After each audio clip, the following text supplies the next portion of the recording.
So you can see Stan and Brigitte. This is a picture from your, now when was this? Was this New Year's Eve after you had already been married? Yes, this was New Year's Eve. I think even before we were married, the Okay. first New Year's Eve in Germany in the Kurhaus, Right. which is a very fancy old building. And we had a fabulous dinner and we were dancing together. Okay. This has been quite a process. This Yes. period of 6 years that I've been began working with Stan. And in the course of that time, you came back into his life, Brigitte, and through your involving me in your circle of friends, I was able to meet such amazing people. And it began with this celebration of your wedding. And Ralph Metzner was there, Michael Harner was there, his wife Sandra Harner, Bobo. There were Betsy Gordon hosted the event with her husband JB. Also, we had Roger Walsh and Francis Vaughan. We had Jack Cornfield and Richard Tarnas and his wife Yvonne. Right, and you and John Buchanan, who became our executive producer. And Paul. Yes. And one of them. No, he wasn't there. Paul was not there. Your brother was not there, Stan. But he came Paul later. was L and heaven, and so it was this amazing party with such incredible people, and they became a core group that supported this project all the way through.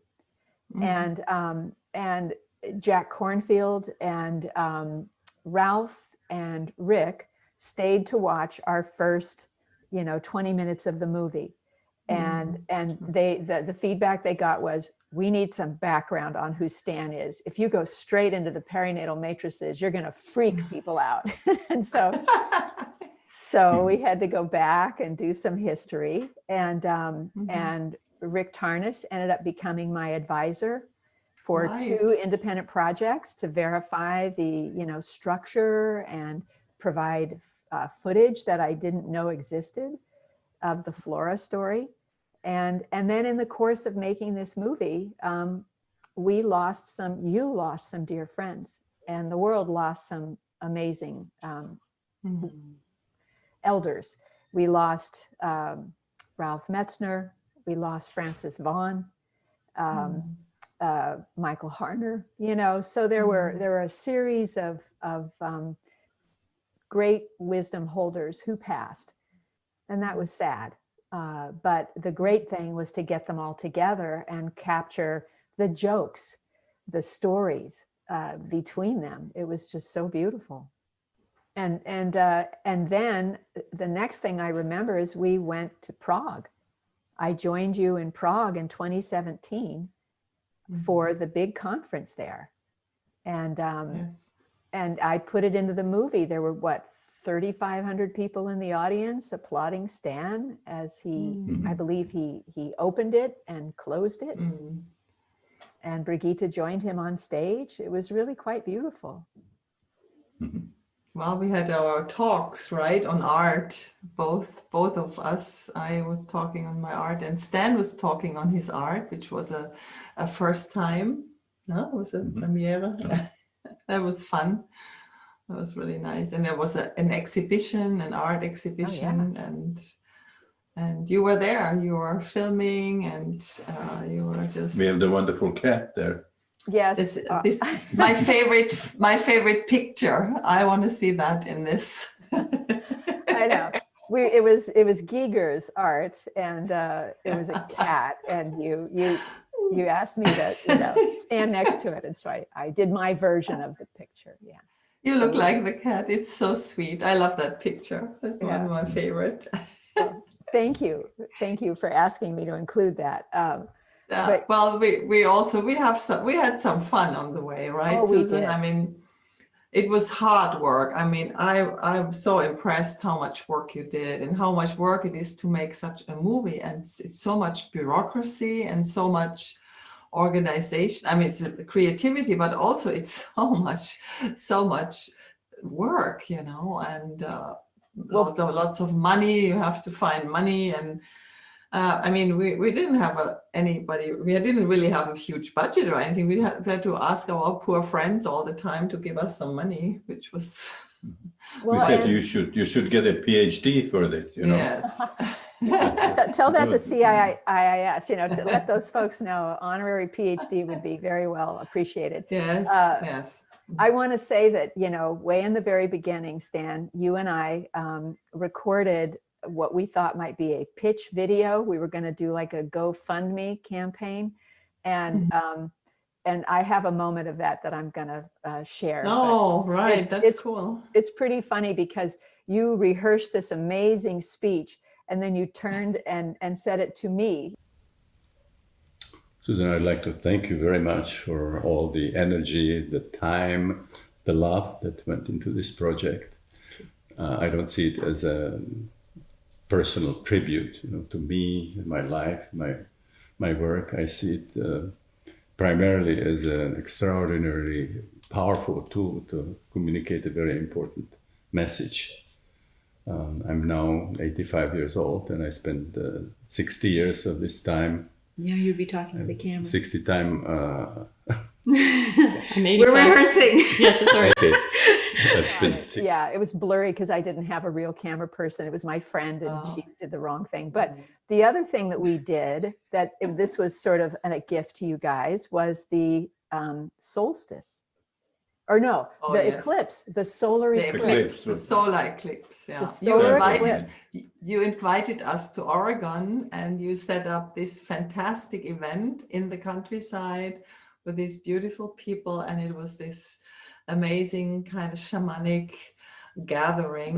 That was really cool. Huh?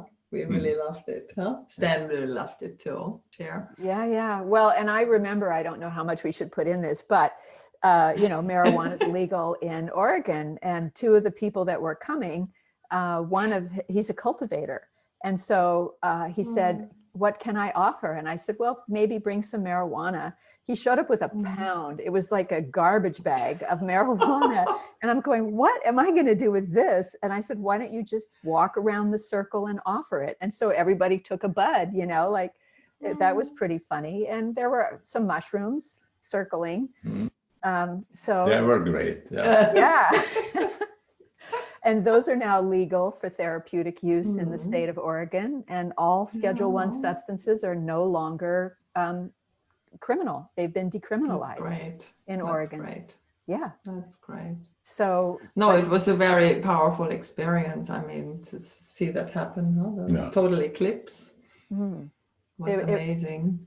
It was, we have a little movie, you know, that I think that's up there somewhere. But anyway, that was really something. And then we had the big screening for the MAPS book launch, where they were.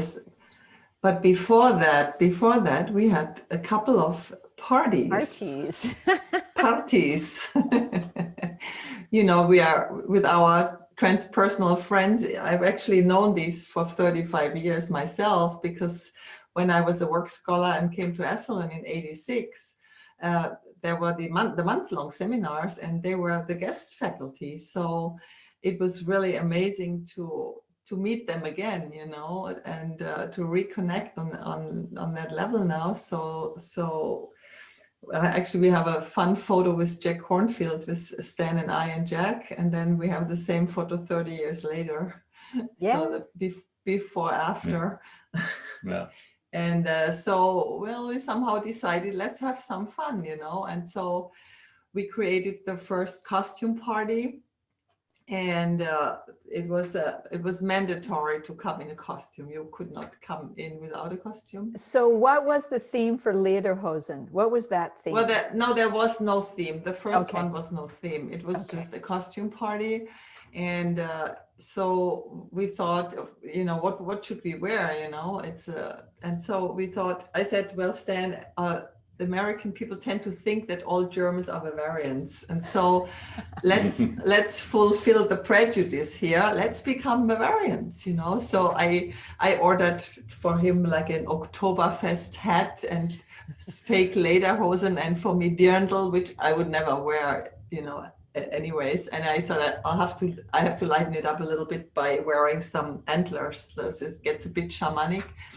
And we decorated the house, with pretzels and Bavarian flags, and then so we made it a Bavarian event. Well, and the and- friends came with the costumes, I actually found out that way back, when I have from one of the LSD sessions, that I had the experience of being a Bavarian guy in some kind of Ländler, so the dancing there, and I fall on the floor.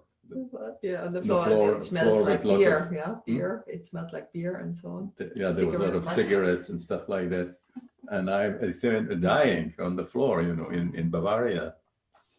Oh, Well, it was and kind of I interesting. had a mescaline experience where I turned into a Bavarian. So we have some, experiences. And so I think Stan was the cutest Bavarian ever. He looked so funny, so natural, actually. Yes. So- Well, and so there was another party. I believe it was Yes. Noah's Ark. And We started a tradition. We thought everybody liked it so much. Let's create a tradition of costume parties, and so we thought, oh, let's have a motto, And the next one we said it's Noah's Ark, and originally we wanted to hire a ship and go on a boat, but that it turned out to be too complicated, and also some elders needed to go home. And anyway, so we said we do it in the house. So we make the house the Ark. And the people came as animals, and We wanted to so do on the bay. yeah, but it was They still- have these things that we go around bay, Yeah, and you have a boat, yeah. dinner there. yeah. Well, it was a little too much, but anyway, so we made the house the Ark, and actually, Susan, you have a nice picture with you with Stan. yes, You were yes. a bee or something. I came like as a that, right? bee, a bumblebee. So cute, so Well, cute. and then you two started the night as a pair of penguins, and then you Yeah. disappeared. And when you came back, you were a pair of jaguars or leopards. I Yeah. don't. And that was some outfit, Stan. That was some outfit. That was so hilarious. That was really funny. Well, I have a Jaguar The book, Book, I All know. of the jaguar. So I didn't that's- picture that jaguar when I read the book, though. Yeah. it was the cutest jaguar. I mean, Oh. so cool and so nice. And then the And so- last one was Yes, well, Heaven. they're getting more hilarious every time. This was heaven and hell. So we had a bunch of angels and other characters coming, and it was really, really great too. And so, somebody asked me at one point, what was the most surprising thing in your course of working with Stan and Brigitte? And I said, I think it was the parties. It was the costumes. I didn't expect that. That was really nothing I ever expected to see. And it was such a joy to see everybody have such a great time and just Yes. relax. And I was really good at filming the first few, but by the last one, I apologize. I was just I know. I was so enjoying the conversation with everybody. We have a little bit of that. Yeah, We have a yeah. little bit, but again, it's not really about showing. It's just maybe transporting the spirit of joy and celebration. And also, it's many things I love about Stan, but what I really love is that he's so relaxed, and he just is. You can do any fun with him. We have a hilarious humor. And so we are so happy about this crowd of friends that have the same and even enjoy it very much, So we have working on the next one. It's a little bit complicated since we're in this right now. Yeah, I said that in time. memorial, I had to get from Brigitte all the funny, really bizarre pictures that I have over the years, Yeah, well, we could do a naked version on Zoom, and everybody Yeah. could be naked from the chest up, so that, or whatever. We wouldn't know. Well, that was our idea for the next party, would be maybe Adam and Eve. So let's see what that would be like. Leaves, just well-placed leaves. Well, there's lots of place for creativity, and so we hope we'll can get together again in person. It gets more fun in person. It's really Yeah. nice. Well, you know, and Stan, I have to say that I don't know when we began making this movie that that the timing would be such with this COVID and this huge moment of transition of our species and the future on this planet. And so I feel like, you know, the timing was just meant to be, that here we are with something now that people can access. They can start to change their understanding of what reality is. They have a guide for how to approach deeper exploration, whether it's through the breath work or through psychedelic therapies. But they're being given a framework so that what they discover on the inner journey can be held in a greater context, so that they can imagine another way of being on this planet and living together. And so I am so thankful, and even COVID that got us to show every one of our interviews over the course of the summer. It's an education, and the website has that, all of it's there. And so I feel what a gift that I feel so honored that I was able to work with you both and have access to these amazing people. And Rick at CIIS, any question, who should tell me about this? And then he would always give me a wonderful name. And then the people who worked with you during your years at Esalen came through. And Esalen. Esalen. We went to Esalen. Yes. We went to Esalen, and it was your time together there as co-teachers instead of teacher and student, which was really amazing, and filming there. So I just think, you know, this has been an incredible journey and a great gift, and I'm so happy to have met you and worked with you. And I have to say, Stan, I'm learning archetypal astrology, and when I put our charts together like a bi-wheel, that's where my natal is inside, and I'm explaining it for other people. It's also, your sun is like putting light in it and projecting it. That's a film, you know? So, and there was the whole timing was really perfect. I mean, Stan had that stroke 2.5 years ago, and it affected the speech center. No paralyzed, no, the mind is totally clear, but when the stroke happened, everything was written, the book was basically finished, and all the shift network, all the videos had been recorded, and everything that needed to be recorded for the film was done too. So that was very, we were so lucky, you know, that this was all done. I mean, there was still work to complete the film and the book and so on. And so that's when we had the book launch, and the film launch in San Francisco. That was in August. That was interesting. 19. That was another thing in between. Yes, and that was in August 2019. A really huge gathering of people. How many people were there? 750. All right, 750. And we did a big screening of the movie, and we presented the book. No, it was, and then it was just a few days after, I think, that you were going to have the surgery on your back, and they took you off the blood thinner. No. It was, the stroke was before. Oh, that's right. 2018 was the stroke, and the book launch was 2019. Yes, right. Screwed it up, you know. I never got it. No, I know. Well, wow. So but I came with stroke and my back on the top, you know. Instead of a back operation, you had a stroke because they took away your blood thinners without substitute.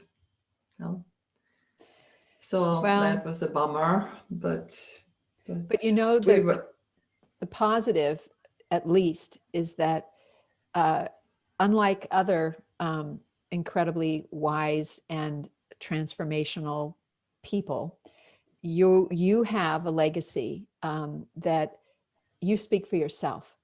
So that it's your words, it's you interpreting, you participated in the authenticity of all of our reenactments, so that there's no question that this represents you accurately. And so it's not like Rudolf Steiner or somebody else or Jung, you know, where they're going to read it and interpret it and people are going to have opinions. You got to express it directly. Right. Directly. And so this is. That's true, yeah. That's so great that it's all recorded and We that's sometimes so talk great. about the positive thing, you know, that we ended up together, you know, otherwise we would be going, you know, back and forth. No, we're always together. That's so nice. Yeah, but that was difficult. You were Yeah, we live on 2 continents and now we are just always together, which is really nice. Yeah. I'm really so impressed how you have done that. You have been really in service of the truth and of Stan.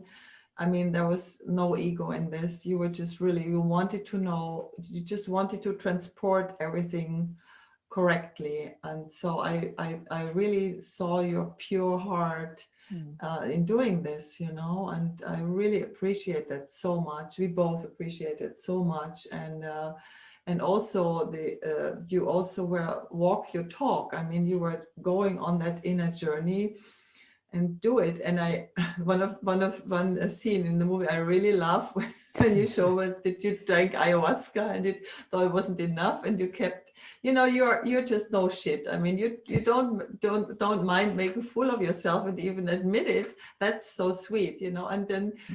And I think it's so important to, first of all, to do what you're talking about. So you're not separated from a separate reporter, but you're really doing it. And you have made such a way during this time. And also you help.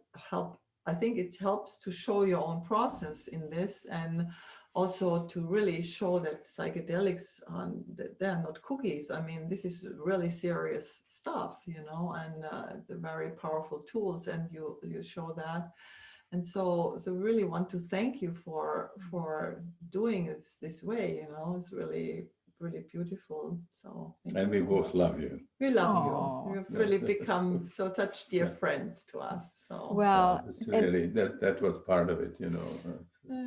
Well, and again, you know, thank you, Brigitte. That's very sweet, and I love you both so much. And what the truth. what I got out of it was because of what I learned from you, Stan, because of you, the example that you set.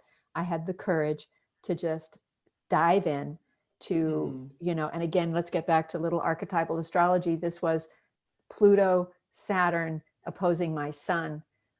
It began as the Saturn return, and then it became opposing the sun. And so it was endless death, rebirth, endless. I mean, it was all death, rebirth. The entire thing was death, rebirth. And I love those two, you know. Well, that's what it is. That's the name of the game. Well, and so I felt like, you know, something got shattered, and what was shattered was a false identification as a physical being.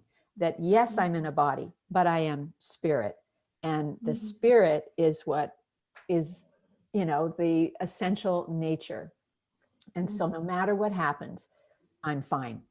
And it gave me a sense of humility and a sense of compassion and understanding.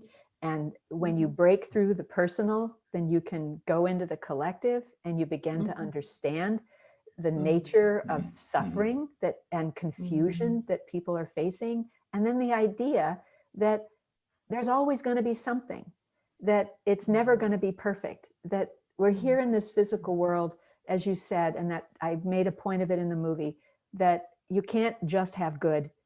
It's always going to be equal parts. And it's when you're able to be connected to that higher sense of self that you can live with this, you know, these two energies and find peace.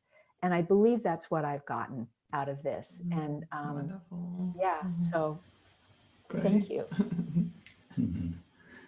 So I have a last question. When we discussed what you would do different in the film now, you were mentioning that you gathered so much understanding about Stan's work and development and so on, and that you would would right now would add the perspective of the archetypes that that Stan was saying. Exactly. He has changed for himself over the years. So You know, what's Exactly. now, it's Rick's book, which is going to be, or The Feeling would be great. Yes. Well, Rick, It's all about archetypes, you know, and the Rick planet. wrote an epilogue in The Way of the Psychonaut volumes 1 and 2. And we read that in the course of our archetypal astrology course that I'm currently taking at CIIS. And when I read that, it's exactly what you're saying in this 50-something minute in-depth interview where I was saying, what's an archetype? What's the psyche? And you went so deep into these things. And that, so in fact, the perinatal matrices, yes, they impact us, they shape us, they set us up for a certain path that we need to navigate to grow as individuals. But it's the archetypes that determine that experience. And that's the you know, it's that step back. It's that idea that it's a bigger picture that is shaping our journey on this planet. And that is the thing that I wish I had put in the movie. You know, now really Rick's movie is really like complement to it, you know. Yes, yes, Changing of the Gods, which will be on. yes, that's coming too.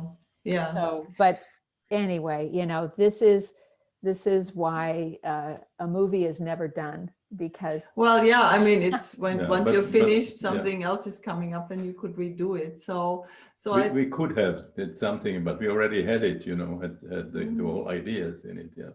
well, we'll see what we do. But we mention it now, that's for Yes. sure. We'll see. yeah.